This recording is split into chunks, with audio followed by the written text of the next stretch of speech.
Bonjour. Dieu créa l'homme et le plaça dans le jardin d'Éden, un jardin de délices. La seule chose que l'homme avait à faire, c'était de tout simplement obéir à l'injonction que Dieu a donnée, celle de ne pas toucher le fruit défendu. L'homme devrait aussi entretenir le jardin.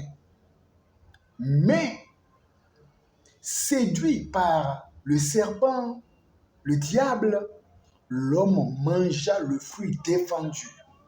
Alors, la conséquence jaillit. Dieu renvoya l'homme du jardin d'Éden et l'humanité désormais en payera les frais, d'où les difficultés actuelles. Dieu, dans le désir de réconcilier l'homme à lui, envoya Jésus-Christ. Et le diable viendra encore à Jésus pour le tenter, lui montrant toute la gloire de ce monde. Suivons plutôt ce que le diable dit à Jésus. Je te donnerai tout ce pouvoir avec la gloire de ces royaumes, parce que c'est à moi qu'il a été remis et que je le donne à qui je veux. Toi donc, si tu m'adores, tu l'auras tout entier. Il est écrit, tu adoreras le Seigneur ton Dieu, et tu ne serviras que lui.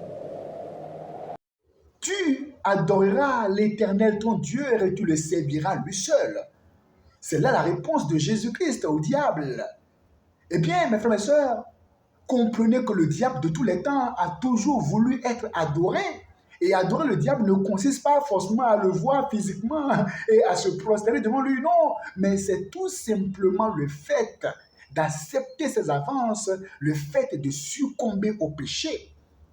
Eh bien, le fait de vous livrer à la pornographie, au mensonge, le vol, la fornication, l'adultère, l'orgueil, le matu vu, eh bien, le fait de vendre votre âme pour la gloire, la popularité, la richesse, le fait d'être prêt à tout faire pour vous enrichir, le fait de porter les habits indécents, laisser votre corps à découvert, tout ça montre que vous êtes en train d'adorer Satan. Le fait d'écouter les musiques inspirées par le monde des ténèbres, eh bien, ça montre que vous adorez Satan. Mais pour ceux qui sont en Jésus-Christ, ils savent qu'ils ne doivent pas faire cela. Que servirait-il à un homme de gagner le monde entier s'il perdait son âme? Et l'apôtre Paul dira, qui nous séparera de l'amour du Seigneur? Sera-ce l'angoisse, le péril, la faim, la nudité? Qui va nous séparer de l'amour du Seigneur?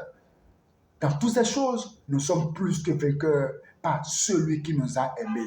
Garde ta foi. Le chrétien aujourd'hui, il est plus que dans le jardin d'Éden. Il vit la présence de Dieu continuellement par le Saint-Esprit. Satan n'est pas d'accord. Il veut t'arracher de cette présence glorieuse de Jésus-Christ.